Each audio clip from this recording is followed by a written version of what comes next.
I just want to make a quick side note to that I am in no way a doctor, and I'm just going off what I remember him telling me. I may not be using the correct terminology, so don't get on me for that. Also, I do have a little bit of a lisp. It's because I wear a TMJ splint on my bottom teeth because I have really bad TMJ. So please ignore that as well, and I hope you enjoy the video.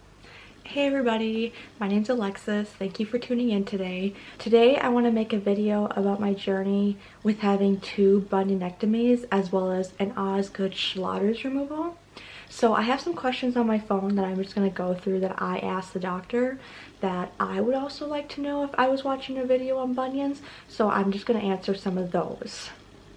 So I guess to start off, I got my first bunionectomy on the left foot February 9th, and just for reference, today is April 23rd. And then I got the second bunionectomy on my right foot March 9th. So you might be thinking, wow, 4 weeks in between, that's pretty fast. That's what I thought too. I guess I can start off with saying what procedure I got done. My doctor recommended the MIS Pro Step, which is a minimally invasive surgery. So they made very small incisions, and they said that I would be back on my feet faster as well. Why did I decide to do 2 separate bunions instead of doing them at the same time was purely my doctor's decision. At first I wanted to completely do them both at the same time, but he wasn't really for that idea, neither was the anesthesiologist. So I decided that he knew more than me, he's the orthopedic surgeon, so I would go with his suggestions on what he thought was best. I guess the next question, do they grow back? He said back in 1990 only 5% grew back, so there's no guarantee that they won't grow back. But for me, the procedure was worth it because I was having so much pain, specifically in my right bunion. I can insert photos throughout the video as well, but my right bunion would hurt so bad. Currently at my work, I stand 8 hours a day, so I haven't been able to work since before the surgery. But yeah, standing 8 hours a day and then coming home to throbbing bunion pain was not fun. I'd always have to put spacers in between my toes and sleep that way at night. So for me, the benefits outgrew the negatives, I suppose. So how long can I get back to running around? Originally, the diagnosis was 8 to 10 weeks, but since on my second surgery on my right bunionectomy, I also got an Osgood Schlatters removal. I can try to insert a photo of that as well. Unfortunately, for some reason, I never took a before photo. Essentially what it was, I guess, extra bone fragment. Don't quote me on this.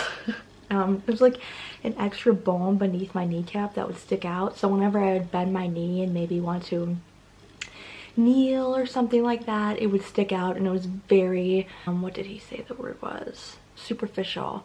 So when I would bend down and maybe I'd be on concrete floor or something, it would really hurt. So I figured, okay, yeah, let's do that too.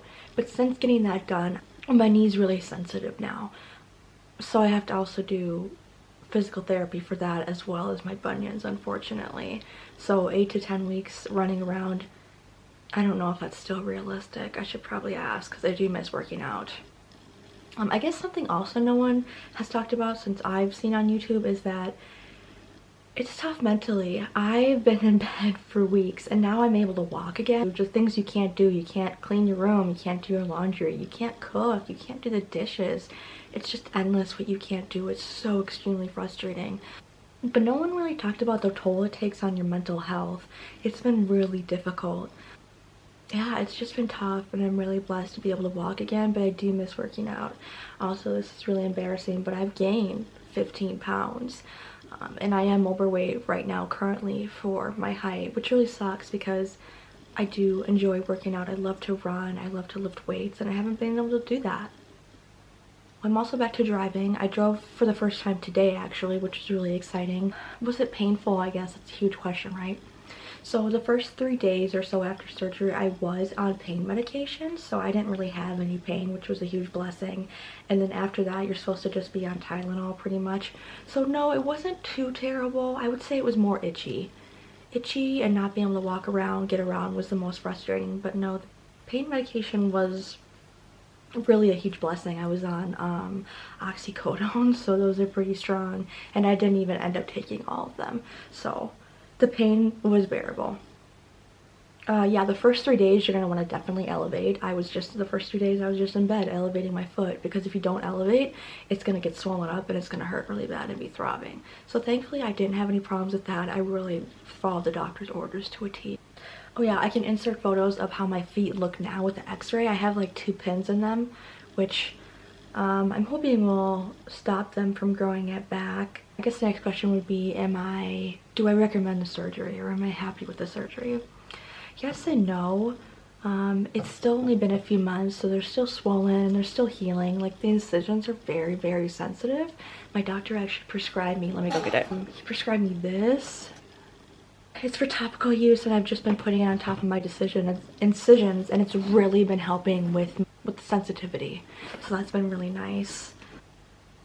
So yeah, I can walk normally, I can wear flip-flops. I'm pretty much back to normal, besides being able to, I guess, work out regularly, as well as having my full strength in my feet, as well as my my right knee. I guess I can't really think of any more questions at the time, but if you have any questions, please leave the comments below, as well as hit a like, and please subscribe to my channel. I would really appreciate that. But yeah, just leave any questions you have below, and I'll try to answer those the best I can. Thank you. Bye.